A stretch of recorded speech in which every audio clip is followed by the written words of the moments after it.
입니다.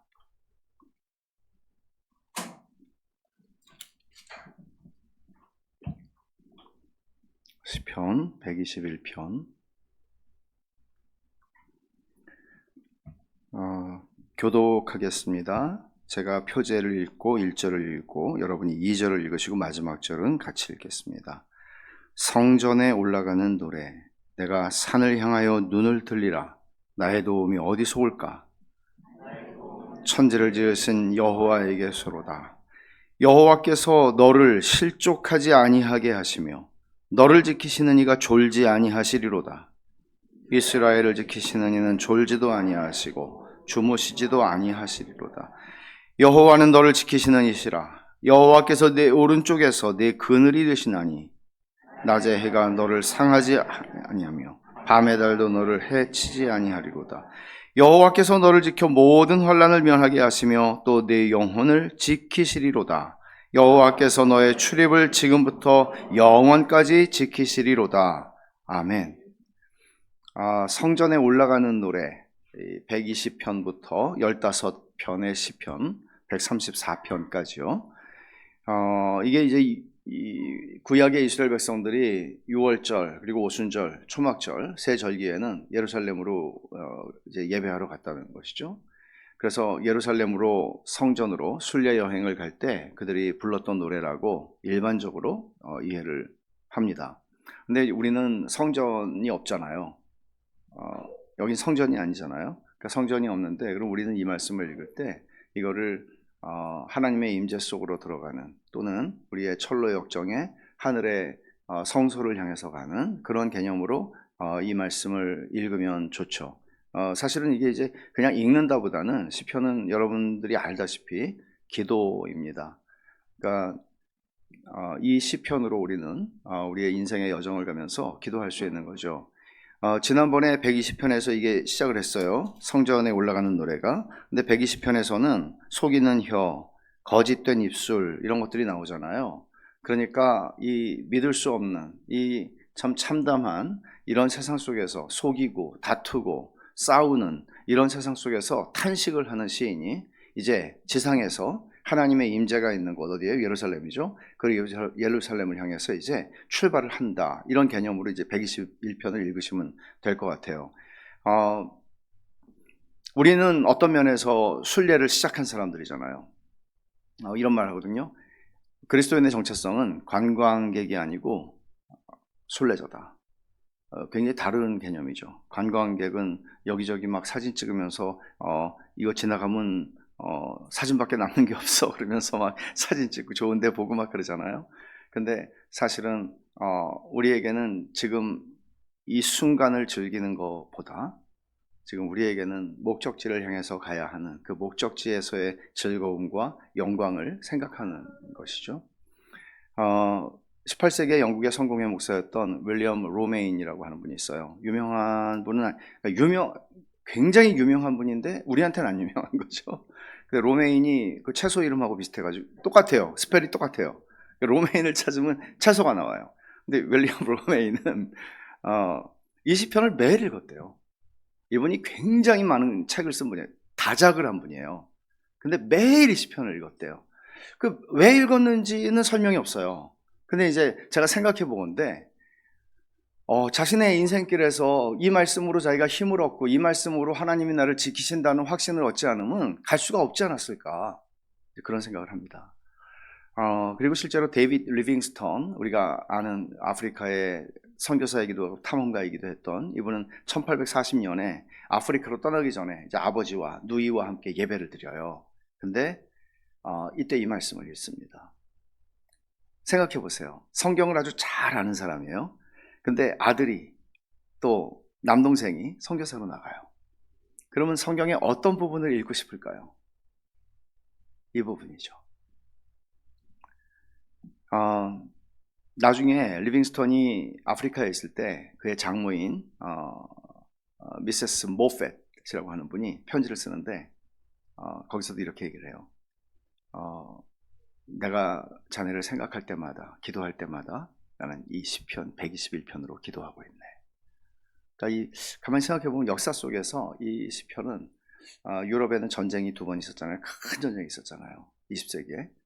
근데 그리스도인 가정에서 아들을 전쟁터로 내보낼 때 살아서 돌아올지 죽어서 돌아올지 알지 못하는 상황에서 얼마나 많은 부모들은 이 시편을 읽었을까 하는 생각을 해봤어요.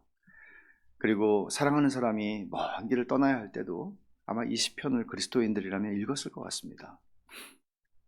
그러니까 우리 인생에서 되게 가슴이 뛰는 게 좋아서 뛰는 게 아니고 두려움 때문에 그럴 때가 있잖아요. 인생에는.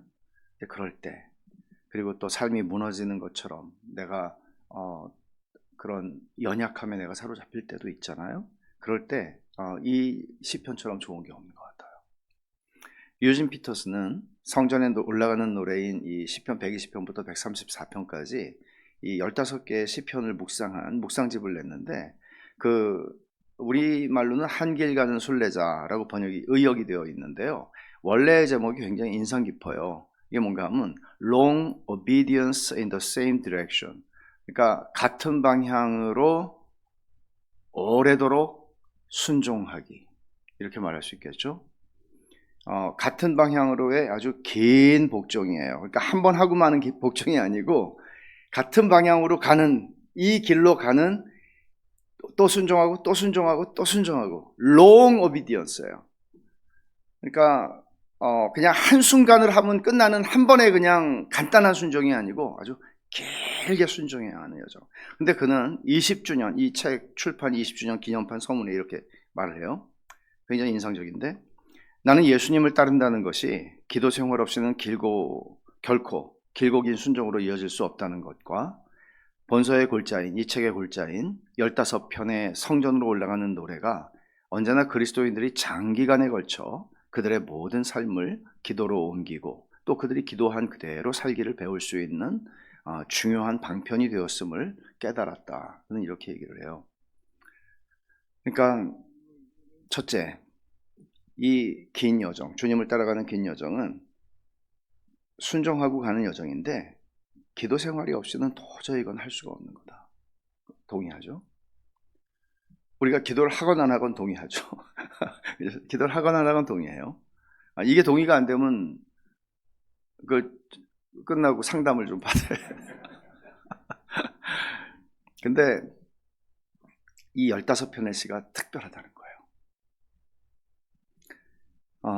정말 그런 것 같아요. 저도 기대가 됩니다.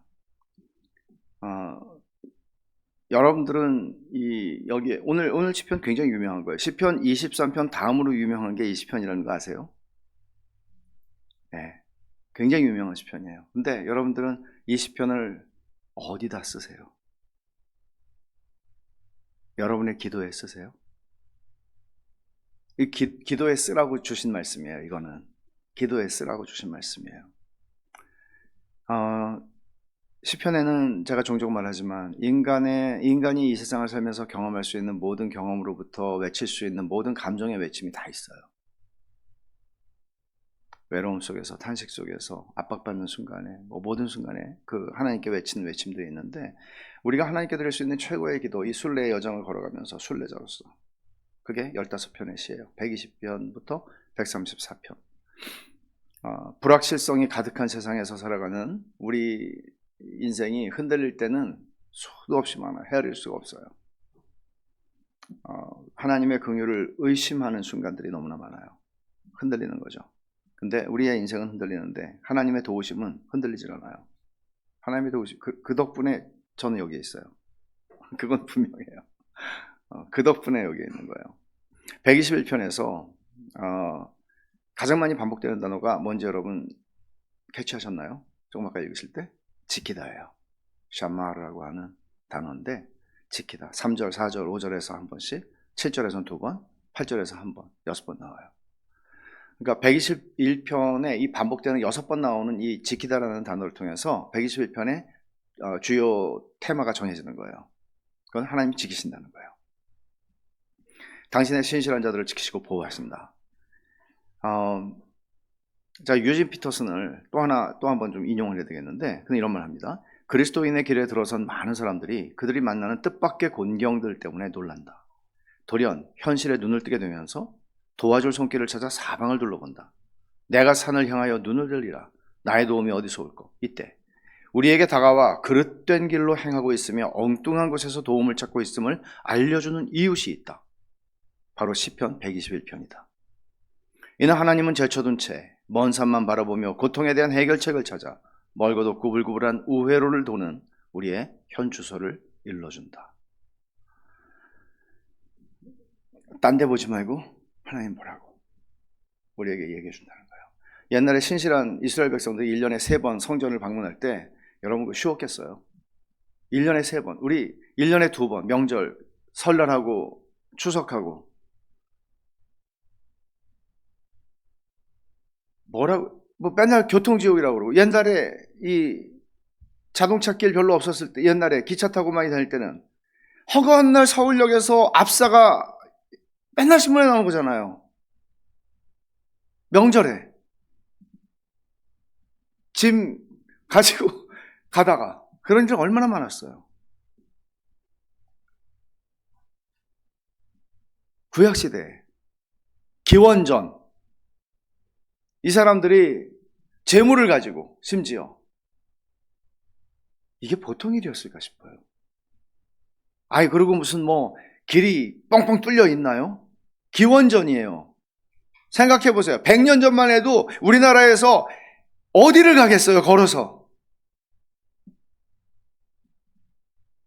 시온을 향해서 가려면 위험천만한 산들을 통과해야 되고, 미끄러워서 굴러 떨어질 수도 있는 바위도 지나고 계곡도 지나고, 또 도적들을 만나기도 할 수 있고. 왜냐하면 도적들이야 대목 아니에요. 재물들을 다 가져가는데 대목이잖아요. 상상해 볼 수 있죠. 맹수의 위협도 있었을 겁니다. 이 시편을 부르면서 기도한 게 한가한 상황에서 부른 노래가 아니라는 거예요. 이 121편은 두 부분으로 나눠지는데 1, 2절 그리고 3절부터 8절이에요. 1, 2절은 인칭이 이래요. 나의 도움이 어디서 올꼬? 내가 눈을 들어. 내가 산을 향하여 눈을 들리라. 나예요. 인칭이 1인칭이에요. 근데 3절부터 8절은 뭔가 하면 하나님은 너를 지키신다. 하나님이 너를 보호하신다. 2인칭으로 불러요. 그러니까 이거는 대화 같아요. 1, 2절에서는 나의 도움이 어디 있지? 나의 도움이 어디 있지? 1절, 2절에서 반복하거든요. 그러면 너를 지키시는 이가 졸지도 주무시지도 않고 밤에 달이 낮에 해가 너를 해치 못하도록 너의 출입을 지금부터 영원까지 지킨다 말씀하세요. 그러니까 이거를 어떻게 해석을 하나 하면 사람들은 첫 번째는 순례자가 고단해요. 두려워요. 그래서 나의 도움이 어디 있나. 근데 이제 옆에서 그 순례단을 이끄는 영적 지도자인 제사장이나 또는 그런 영적인 장로와 같은 사람들이 여호와께서 졸지도 아니하시고 주무시지도 아니하시고 너를 지키시는 분이야. 3절부터 8절은 그 얘기를 하는 거예요. 근데 이걸 또 다르게 해석할 수 있어요. 1, 2절에서 이제 순례자가 그렇게 이제 말하죠. 탄식도 섞여 있을 수 있어요. 나의 도움이 어디서였고 너무 힘들구나. 근데 코러스로, 여기서는 솔로로 나왔는데 코러스로 같이 가는 사람들이 마치 그 뮤지컬처럼 갑자기 큰 소리로 말하는 거예요. 부르는 거예요. 뭐라고? 3절에 여호와께서 너를 실족하지 아니하게 하시며 너를 지키시는 이가 졸지 아니하시리라 그러면서 3절부터 8절까지 쫙 나와요. 멋있게. 생각을 해보면 멋있더라고요. 그리고 이제 세 번째 해석 뭔가 하면 내가 나를 향해서 하는 말이에요. 누가 아니고 내가 마음으로 힘들구나. 나를 도우시는 분 어디 계시지? 하나님 어디 계시지? 근데 배운 게, 그동안 배운 게, 그리고 나에게 말해요. 내가 나에게 말해요. 내 영혼을 향해서. 나의 영혼아 어찌하여 그렇게 불안하여 하는 거. 잠잠히 하나님만 바라라. 그것처럼 여기서도 여호와께서 졸지도 아니하시고 주무시지도 아니하시고 너를 지키시는 분이야. 떨지 마. 쫄지 마. 두려워하지 마. 낙심하지 마. 이렇게 얘기한다는 거예요. 어떻게 이해를 하든지 상관이 없어요. 하나님은 신실하신 분이고 하나님은 우리의 인생을 지키시는 분이다. 그 얘기를 하는 겁니다. 먼저 1, 2절을 보면 시온을 향해서 순례길에 오는 시인이 나의 도움은 어디서 올꼬? 내가 산을 향하여 눈을 들리라. 나의 도움이 어디서 올꼬? 두 번 반복돼요. 1절, 2절에. 근데 산을 향하여 눈을 든다는 말이 여러분들 어떻게 이해를 하세요? 이게 두 가지 중에 하나일 수 있어요. 완전히 다른 의미예요. 첫째로 산을 시온산이라고 한다면 스펄전은 그렇게 봤는데 거의 다 온 거예요. 시온산이 드디어 눈에 들어왔어요. 이제 하루길만 더 가면 될 것 같아요. 그러면 이제 마지막 밤을 자면서 시온산을 바라보면서 하나님이 계시는, 나의 도움이 계시는 그 하나님을 바라보면서 희망을 가지고 부르는 외침이에요. 1절이. 근데 반대일 수 있어요. 아직 갈 길이 멀어요. 험한 산악을 지나가야 돼요. 산들이 나를 둘러싸고 있는데 왠지 너무나 두려워요. 이 산을 내가 무사히 넘어갈 수 있을지 모르겠어요. 그 산들을 바라보면서 두려움과 이런 무서움 속에서 하나님의 도우심을 구하는 것일지도 몰라요. 왜냐하면 이 고대 세계에서는 이 성경이 나오는 고대 근동에서 산들은 신들의 거처였어요. 신들의 거처라고 일컬어졌고, 가나안 종교는 산당 제사를 그렇게 좋아했잖아요. 그러니까 산이어야 돼요. 그러니까 이런 개념들하고 섞여 있어서 이제 그렇게 이 시인이 이해했을 수도 있겠다는 것이죠. 근데 그게 뭔지는 정확하게 우리가 단정할 수는 없어요. 이 시인이 바라보는 내가 산을 향하여 눈을 들려 희망을 가지고 하나님의 도우심을 바라는 건지, 아니면 두려움 속에서 산을 향하여 눈을 드니 두려움들이 오는 거예요. 나의 도움은 어디에 있지? 이렇게 이제 하는 것일 수도 있겠죠. 여기서도 중요한 건 이거예요. 그것이 시온산이든지 아니면 다른 두려운 산악지대들이든지 상관없이 그는 산만을 본 게 아니고 산 너머에 계시는, 그러니까 아무리 시온산일지라도 시온산이 하나님은 아니잖아요. 산 너머에 계시는 창조주 하나님, 천지를 지으신 하나님을 그는 바라보고 있는 거예요. 그걸 넘어서 지금 보고 있다는 거죠. 여기 천지를 지으신 여호와라고 하는 이 말은 사실은 성경에서는 이렇게 하늘과 땅을 얘기하면서 하늘과 땅 사이에 있는 모든 것을 가리키는 이 방식이죠. 이게 하늘과 땅 사이의 모든 것, 만물이에요. 만물을 창조하신 하나님이에요. 천지를 창조하신 하나님, 산들을 창조하신 하나님이에요. 그러니까 그 하나님이 나를 능히 지키실 것이라고 하는 그런 식의 표현을 천지를 지으신 여호와라고 하는 표현에서 지금 말하고 있는 것이죠. 그러니까 자기가 지금 앞으로 만날지도 모르는 위험들이 있을 수 있어요. 근데 그 모든 위험에서 나를 능히 건져주실 천지를 지으신 여호와라고 그는 얘기를 하는 거죠. 3절부터 8절을 쭉 볼 텐데, 시인이 자기 자신을 향해서 주는 격려일 수도 있고, 누군가 영적인 어른이, 그의 옆에 있던 경건한 어른이 두려워하지 마, 하나님이 널 지키죠 라고 말하는 것일 수도 있고, 또는 거러스로 사람들이 서로가 서로를 격려하는 것일 수도 있어요. 처음에 나오는 단어가 뭐죠? 실족하지 아니하게 하시며. 제일 두려운 건 실족하는 거죠. 미끄러진다는 뜻이에요. 흔들린다는 거예요. 흔들린다, 미끄러진다, 비틀거린다, 걸려 넘어진다, 다 있어요. 그러면 우리가 목적지를 향해서 가야 되는데, 시온산을 향해 가야 되는데, 여기서 제일 무서운 거는 실족해서 딴 길로 새는 거죠. 딴 길로 새는 거죠. 하나님은 딴 길로 새지 않도록 너희를 지키신다. 칼빈은 이렇게 설명합니다. 이제 비록 신실한 자들이 종종 비틀거리고, 저는 칼빈을 제가 정말 존경하고 좋아하는, 신실한 자들은 종종 비틀거리지 않고, 이렇게 쓰질 않아요. 그러니까 저는 칼빈의 전기를 몇 개를 봤는데 겉으로는 안 흔들리는 사람처럼 보였어요. 그 사람을 보면. 그러니까 사람들이 칼빈을 이해할 수가 없죠. 근데 사실은 칼빈은 늘 흔들림과 싸웠던 것 같아요. 비록 신실한 자들이 종종 비틀거리고 심지어 완전히 넘어질 준비가 되어 있다 하더라도 하나님께서 그의 능력으로 그들을 지탱하시기 때문에 그들은 똑바로 서 있다고 말할 수 있습니다.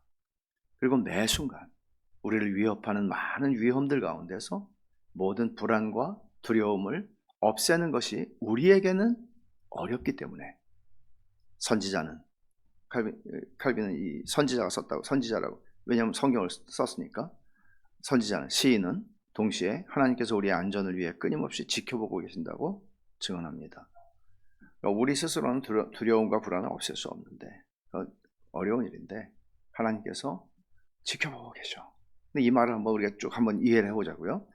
여러분, 주무시지 않는다, 졸지 않으신다는 이 말은 사실 뭐가 생각나세요? 엘리야가 갈멜산상에서 바알 선지자들하고 싸웠을 때 뭐라고 조롱을 했죠? 엘리야가 야, 너희들의 신은 주무시고 계신데 깨워야 되는 거 아니니? 그렇게 이제 조롱을 했죠. 근데 하나님은 항상 계시고 졸지 않으시고 실족하지 않도록 지켜보고 계신다고. 우리의 발걸음을, 내 발걸음을 지켜보고 계신다고. 우리가 그렇게까지 생각하지 않잖아요. 그렇게 얘기하고 있어요. 목적지에 이를 때까지요. 목적지에 이를 때까지. 나의 갈 길 다 갈 때까지요.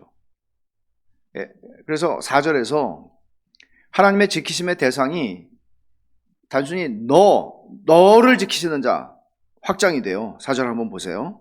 4절 뭐라고 얘기합니까? 이스라엘을 지키시는 이는, 그리고 졸지도 않는다 한번 반복했어요. 3절에서 얘기했는데 또 주무시지도 않는다고. 졸지도 않고 주무시지도 않는다고. 이스라엘을 지키신다고 얘기를 하는 거죠. 그러니까 하나님께서 당신의 교회를 지키시기 위해서 한숨도 주무시지 않고 한순간도 쉬지 않으시고 지키신다고 얘기를 하는 거예요. 저는 이게 얼마나 감사한 약속인지 모르겠어요. 이거는 하나님이 당신의 교회를 지키신다는 말씀이잖아요. 교회를 지킬 수 있는 사람이 누가 있어요? 무슨 능력이 있는 사람이 교회를 지켜요? 교회를 지키는 건 하나님이 지키시는 거죠. 하나님 관심이 없지 않으시고 주의를 기울이지 않으시는 게 아니고 교회를 돌보시는 일에서 항상 부지런히 그 일을 하고 계시다고 약속하시는 거죠. 그러니까 하나님의 보호와 지키심이 맨날 우리가 생각하는 방식으로 나타난다고 생각하면 오산이죠.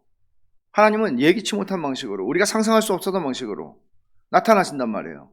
초월적인 방식으로 나타나시고, 또는 하나님이 완전히 숨어 계시는 방식으로, 하나님은 전혀 등장하지 않고 나타나지 않고 그런 방식으로도, 또 우리의 인생의 환경을 통해서 우리가 그런 거 너무 많이 경험하잖아요. 야, 어떻게 이렇게 또 이게 이렇게 상황이 이렇게 되지? 또는 하나님의 도구 역할을 하는, 그러니까 자기가 도구 역할을 하고 있는지 안 하는지도 의식하지 못해요. 사람은 의식할 수도 있고 의식하지 못할 수도 있어요. 그리고 믿는 자의, 그 도구가 믿는 자일 수도 있고 믿지 않는 자일 수도 있어요. 근데 이 모든 것들을 통해서 하나님은 우리가 생각할 수 없는 방식으로 일을 하세요. 그러니까 보십시오. 우리가 아는 게 있잖아요. 정말 하나님이 인도하셨어. 이건 정말 하나님의 인도하심이야. 부인할 수 없어. 근데 우리가 아는 거는 한 10,000분의 1이 될까요? 인생에서, 우리 인생에서 우리가 얼마나 알아요? 욥에게 하나님이 너 대답 좀 해봐. 우리가 뭘 알아요? 다 모르는 게 아니고 너무 몰라도 너무 모르죠. 그런 생각을 하면 주님 앞에 우리가 갔을 때 놀랄 일밖에 없겠구나. 5절과 6절은 신실한 자들이, 하나님의 성도들이 기대할 수 있는 하나님의 보호가 일관되다는 것, 그리고 보호의 그 범위를 얘기를 해줍니다. 5절과 6절을 제가 보죠. 여호와는 너를 지키시는 이시라. 여호와께서 내 오른쪽에서 내 그늘이 되시나니 낮의 해가 너를 상하지 아니하며 밤의 달도 너를 해치지 아니하리로다. 오른쪽에서 내 그늘이 되신다. 이게 그늘이 된다는 거는, 이게 이제 도보로 이제 이동하는 사람들이 발을 삐끗해서 이제 다치는 경우, 그리고 해로부터 일사병에 걸리는 경우, 이런 것들이 있을 거 아니에요? 근데 이제 굉장히 위험했겠죠, 이게. 그러니까 하나님이 지켜주신다는 거예요. 예를 들어서 지금도 해마다 그 메카에서 무슬림들이 모이죠. 그러니까 일생에 한 번은 거길 가야 되는 거예요. 그리고 거기서 죽으면 바로 천국으로 간다고 그들은 가르치고 믿어요. 그러니까 인도네시아 제가 살 때, 인도네시아에서는 그 하지라고 하는 그 철이 되면 신문에 맨날 나와요. 인도네시아 사람이 오늘 300명 죽었다, 500명이다, 이렇게 계속 나와요. 가가지고. 그러니까 효도 여행이에요. 부모님 돌아가실 무렵에 이게 불효자들인데 내가 볼 때는 돌아가실 무렵에 거기를 보내드려요. 그러면 뜨겁잖아요. 고생하고. 그러니까 돌아가시는 거죠. 근데 이제 그런 것들을 생각해 보면 하나님께서 그늘이 되시는 거죠. 근데 여기 표현 중에서 정말 좋은 표현은 뭔가 하면 내 오른쪽에서 내 그늘이 되신다는 거예요. 산들이 두렵다고 생각해 보세요. 산들이 두려운데 주님이 산들보다 내게 더 가까이, 산 너머를 보고 있잖아요. 내 도움이 어디서 올까, 산을 넘어서. 근데 그분이 내 옆에 계세요. 오른쪽에 밀착 마크를 하고 계세요. 밀착 마크를. 밀착해서 나를 보호하신다는 표현이에요. 그러니까 밤의 달도 너를 해치지 아니하리로다. 그 달이 무슨 해치겠나 생각하지만 고대 사람들은 달의 광선에 노출될 때 정신이 혼미해진다. 문스트로크라고 하는 그런 말을 썼어요. 그러니까 왜 옛날에도 괴기 영화 보면 달 보면 갑자기 늑대 울음 나오고, 왜 달을 보면 뭔가 귀신도 나오고 그러잖아요. 그러니까 그런 정신 증상들이, 그런 게 이제 옛날 사람들에게 있었는데, 낮의 해와 밤의 달이 해치 못하도록 너희를 지켜준다, 그렇게 말씀하는 거예요. 이런 말씀들이 오해를 하면 우리 인생에서 아무 나쁜 일들은 일어나지 않을 거야 라고 하는 것으로 우리가 오해할 수 있지만, 주님은 그런 말씀을 하는 게 아니고, 그런 것들이 너희의 영혼을 해치거나 건드릴 수 없도록, 너희를 나에게서 끊어낼 수 없도록 내가 지켜줄 거라는 말씀이에요. 그러니까 로마서 8장 37절부터 39절에 있는 말씀, 이 모든 일에 우리를 사랑하시는 이로 말미암아 우리가 넉넉히 이기느니라 내가 확신하노니, 사망이나 생명이나 천사들이나 권세자들이나 현재일이나 장래일이나 능력이나 높음이나 깊음이나 다른 어떤 피조물이라도 우리를 우리 주 그리스도 예수 안에 있는 하나님의 사랑에서 끊을 수 없으리라. 이 같은 말을 지금 하고 있는 거예요. 그러니까 하나님이 우리를 지키신다는 이 확실한 약속 때문에 우리가 무슨 일을 만나든지, 그 나의 갈 길 나가도록 그 찬송가도 그 같은 가사예요. 사실은 무슨 일을 만나든지 우리의 영원한 운명이 하나님의 손에 안전하게 붙잡혀 있고 하나님께서 우리를 끝까지 인도하신다. 7절부터 8절 마지막 부분이죠. 여호와께서 너를 지켜 모든 환난을 면하게 하시며 또 내 영혼을 지키시리로다. 여호와께서 너의 출입을 지금부터 영원까지 지키시리로다 라고 말합니다. 하나님께서 우리가 겪는 모든 어려움과 해로움에서 우리를 능히 보호하고 지키신다. 지키신다는 단어가 7절 8절에 3번 나와요. 마치 삼위 하나님께서 각각 말씀하시는 것처럼, 아주 확신을 주시고 또 확신을 주시고 또 확신을 주시는 것처럼 그렇게 들려요. 그러니까 순례자가 만나는 모든 상황에서 보호하실 뿐만 아니라 그 존재 자체를 보호하신다는 약속을 주는데, 너를 지키고 내 영혼을 지키고 라고 말씀하시죠. 그리고 모든 환난을 면하게 하신다. 이 말을 한번 생각해 보십시오. 예수님께서 십자가를 지시기 전에 마지막 날 제자들에게 이렇게 말씀하시죠. 세상에서 너희가 환난을 당하나 담대하라, 내가 세상을 이겼노라. 환난을 당한다고 얘기를 하세요. 그러니까 이 말은 환난을 면하게 하신다는 것은 정확하게 번역하면 이렇게 되는 거죠. 환난으로부터 건지신다는 얘기예요. 환난이 있어요.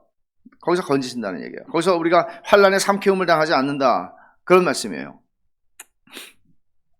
하나님께서 모든 악에서 지켜주시겠다, 그런 말씀이죠. 그러니까 실족하지 않게 하신다는 말씀 3절에 썼죠. 그리고 해와 달 위험으로부터 보호해 주시겠다고 그랬죠. 그러니까 너희에게 해와 달의 위험도 있고 또 이런저런 어려움들이 있을 거지만, 순례자로 살아가는 너희가 목적지에 도착할 때까지 내가 너를 지켜줄 거야, 이렇게 이제 말씀하시는 거예요. 이런 약속을 주시는 거예요. 이 말씀은 우리는 하나님이 지켜주시니까 그냥 걱정하지 않는다는 의미가 아니고, 별로 이렇게 신경 쓰지 않고 그냥 막 가면 되겠구나가 아니고, 하나님이 지켜주시기 때문에 조심조심 그 길을 걸어가야 되는 거예요. 그러니까 예를 들면 에베소서 6장에서 바울 사도가 에베소 교회에게 쭉 쓰고 나서 너희가 영적으로 무장을 하는 게 필요해, 이렇게 말하잖아요. 하나님이 우리를 지켜주시기 때문에 우리도 영적인 무장을 해야 된다는 이야기를 하는 것이죠. 그러니까 하나님이 지켜주시니까 나는 놔도 된다고 성경은 말하지 않아요. 그러니까 우리가 어떤 죄를 지어도, 또 마귀의 공격이 와도, 또 어떤 악함도 우리를 하나님의 사랑에서 끊어낼 수 없다는 것은 우리도 알죠. 근데 마지막으로 하나님께서 이렇게도 또 단정적으로 말씀하세요. 8절에 너의 출입을 지금부터 영원까지 지킨다. 이 출입이라고 하는 거는 들어오고 나가는 거잖아요. 그러니까 공간적으로 말하면 우리가 하는 모든 행위가 다 하나님의 지키심 가운데 있다, 그렇게 얘기를 하는 거고, 시간적으로 보면 지금부터 영원까지 하나님께서 모든 것을 너희를 지켜주시겠다, 그런 말씀을 하는 거예요. 그럼 여러분, 이 말씀을 한번 정리를 해보죠. 이 시편을 읽으면, 이 시편으로 만약에 우리가 기도를 하면 우리는 관광객으로 살아갈 수는 없어요. 이 시편으로 내가 기도를 한다면 우리는 순례자라는 거를, 이 시편은 아주 쟁쟁하게 내 귀가 울릴 정도로 순례자가 되게 만들어요. 이 시편으로 기도를 하는 것은 그럴 수밖에 없죠. 이 신자의 정체성이에요. 우리의 인생에도 산악지대 위협하는 무서운 산악지대도 만나고 계곡도 만나고 낭떠러지도 만나고 미끄러운 바위도 있고 적지 않은 환란이 존재합니다. 근데 이제 이런 환란들을 그럼 우리가 어떻게 이해를 하는 건가 하면 고린도후서 4장에서 말씀한 것처럼 이런 환란들은 환란에서 건지세요. 근데 환란은 주세요. 허락하세요. 환란에서 건지세요. 환란이 우리를 삼키지 못해요. 그래서 오늘 여기까지 왔어요, 우리는. 근데 그 환란이 하는 일이 있다고 얘기하는 거죠. 고린도후서 4장에서. 로마서에서도 얘기하고 있지만 뭐예요? 그러므로 우리가 낙심하지 아니하노니 우리의 겉사람은 낡아지나 우리의 속사람은 날로 새로워지도다. 우리가 잠시 받는 환란에 경한 것이 지극히 크고 영원한 영광에 중한 것을 우리에게 이루게 함이니 우리가 주목하는 것은 보이는 것이 아니요 보이지 않는 것이니 보이는 것은 잠깐이요 보이지 않는 것은 영원하리로라. 그러니까 크고 영원한 영광의 무게를 이루어가는 거예요. 이 환란을 통해서. 근데 이 환란은 그 영광의 무게에 비하면 가볍다고 얘기하는 거죠. 그러니까 전능하신 하나님께서 당신의 자녀들을 이 모든 환란 가운데 두시면서 그 환란이 우리를 삼키려 할 때 우리를 건져내시는 하나님의 의도를 여기까지는 설명을 하세요. 이렇게 해서 우리의 속사람을 빚어가세요. 그러니까 저는 개인적으로 그런 생각해요. 제가 인도네시아에 처음에 신혼 4년 이제 인도네시아 살았는데, 인도네시아도 어디 참 후진 곳에 살았는데 생각을 해보면 거기서 평생 싸울 부부싸움을 다 싸웠다고 보거든요. 진짜 지지고 볶고 성교비 받아가지고 부부싸움 하러 갔나? 이렇게 생각할 정도로 살았는데, 그렇게 하나님이 나를 흔들지 않았으면 내가 나를 알까?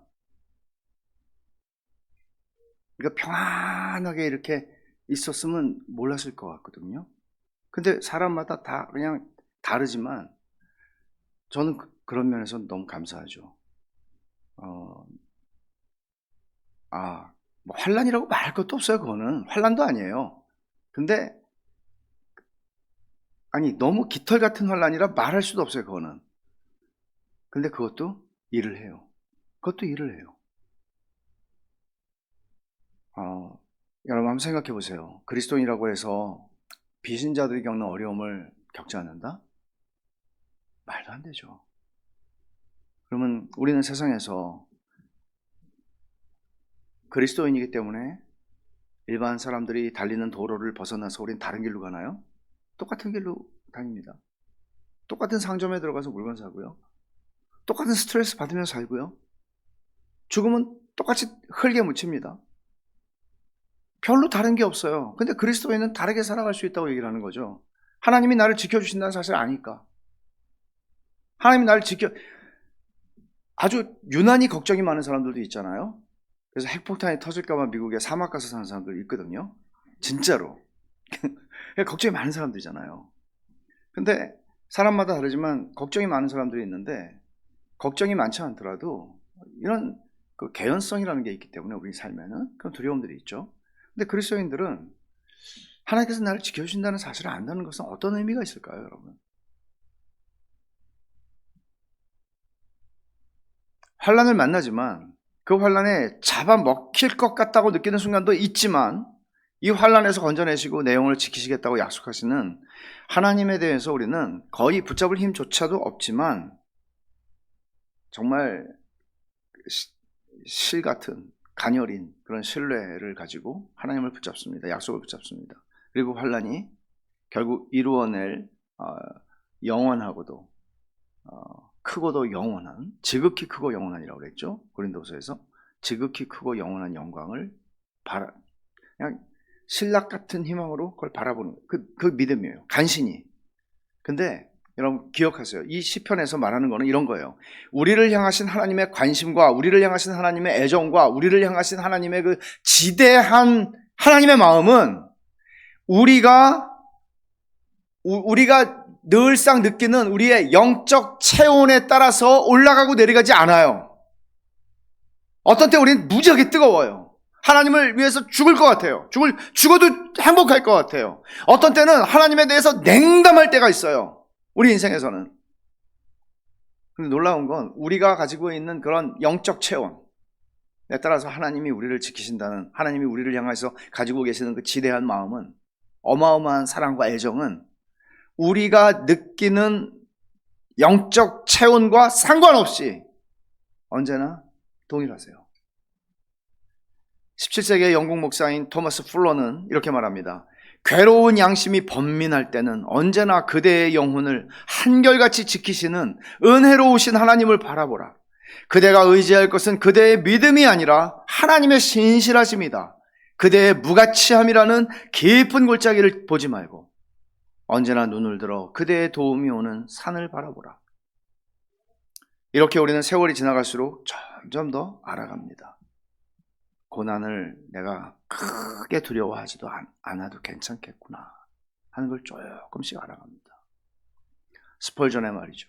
하나님의 목적, 하나님의 속성, 변할 수 없는 약속, 만물 가운데 정해져 있고 확실한 언약, 섭리, 예정, 주님의 입증된 신실하심, 이것들은 모두가 우리가 쳐다봐야 할 산들이다. 이건 시온산이라고 해석했을 때 스펄전은 그렇게 얘기를 하는 거예요. 하나님의 목적, 하나님의 속성, 변할 수 없는 약속, 만물 가운데 정해져 있고 확실한 언약, 섭리, 예정, 주님의 입증된 신실하심, 우리가 쳐다보아야 할 산들이다. 사랑하는 여러분, 인생에서 두려움에 사로잡히는 것처럼 우리가 느껴질 때가 적지 않습니다. 환난이 심해서 더 이상 아무것도 안 보일 때도 있습니다. 그때 우리는 이 시편으로 기도할 수 있습니다. 눈을 들어 그 산 너머에 계시는 천지를 지으신 여호와 하나님을 바라보는 겁니다. 여러분, 사람은 위로 못합니다. 근데 여러분들을 능히 위로하실 분, 여러분을 능히 이 환난에서 건지실 분, 이 모든 환난을 통과해서 결국 여러분들을 그 영광스러운 시온에 이르게 하실 때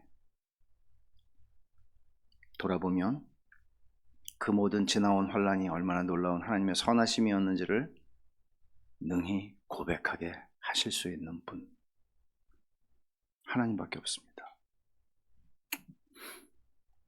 제가 유다서에 있는 마지막 말씀 진짜 좋아하는데 이렇게 썼어요. 능히 너희를 보호하사 거침이 없게 하시고 너희로 그 영광 앞에 흠이 없이 기쁨으로 서게 하시리. 곧 우리 구주 홀로 하나이신 하나님께 우리 주 예수 그리스도로 말미암아 영광과 위엄과 권력과 권세가 영원 전부터 이제와 영원토록 있을지어다. 이 모든 일들을 다 지나고 나서 하나님의 영광 앞에 흠없이 기쁨으로 설 수 있다? 불가능하죠. 말도 안 되죠. 근데 우리를 능히 서게 하실 분이라고 말합니다. 제가 설교를 준비하면서 또 본문을 묵상하면서 제 인생 여정에서 환난을 맞닥뜨렸을 때, 그리고 제가 탄식조로 나의 도움이 어디서 오지? 라고 탄식하고 있을 때 제게 와서 이렇게 말해주는 경건한 어른들이 있었으면 얼마나 좋았을까. 걱정하지 마. 널 지키시는 분이 계셔. 졸지도 않고 주무시지도 않으시는 하나님께서 내 발이 미끄러지지 않게 하시고 바로 내 오른편에 밀착하여 너를 보호하는 그늘이 되실 거야. 그분이 널 지켜 모든 환난에서 벗어나게 하시고 네 모든 발걸음을 영원토록 지켜주실 거야. 내가 겪어봤어 라고 말할 수 있는 어른이 있었으면 얼마나 좋았을까. 그래서 저는 경건한 어른이 많은 교회를 향한 그 마음이 더 사무칩니다. 우린 다 순례자잖아요. 혼자 못 가요. 절대로 못 가요. 12해 동안 혈루증으로 앓으면서 많은 의사에게 많은 괴로움을 받았고 가진 것도 다 허비했는데 아무 효험이 없이 도리어 더 중해졌던 그 여인이 예수님의 옷자락을 만진 것처럼 주님께 나아가라는 거죠. 이 여인의 얘기가 우리에게 가르쳐주는 건 이거 같아요. 우리가 세상이 주는 모든 도움, 이것도 해보고 저것도 해보고 다 하잖아요. 이거 하면 될 것 같고 저거 하면 될 것 같고. 근데 그 헛됨을 알고 지쳐서 주님 앞에 나오지 말고 너를 지키시느니 그 주님께 지금 나아가라고 얘기하는 거죠. 그렇게 하십시오. 믿음의 눈을 들어 그분을 바라보십시오. 흔들리는 인생에서 흔들리지 않는 도움은 그분밖에 없습니다. 이런 세상에서 우리를 위로할 분은 그분밖에 없습니다. 그리고 그분은 능히 우리를 그 영광 앞에 기쁨으로 흠없이 서게 하실 뿐만 아니라 우리의 지나온 모든 길들을 그게 아팠던 것만큼 우리를 놀라게 하시리라고 저는 믿습니다. 제가 믿는 하나님은 그런 분이고 성경은 그 하나님을 저에게 가르쳐 줍니다. 그래서 저는 121편을 저의 기도로 또 여러분들의 기도로 삼았으면 좋겠다 생각합니다. 기도합시다.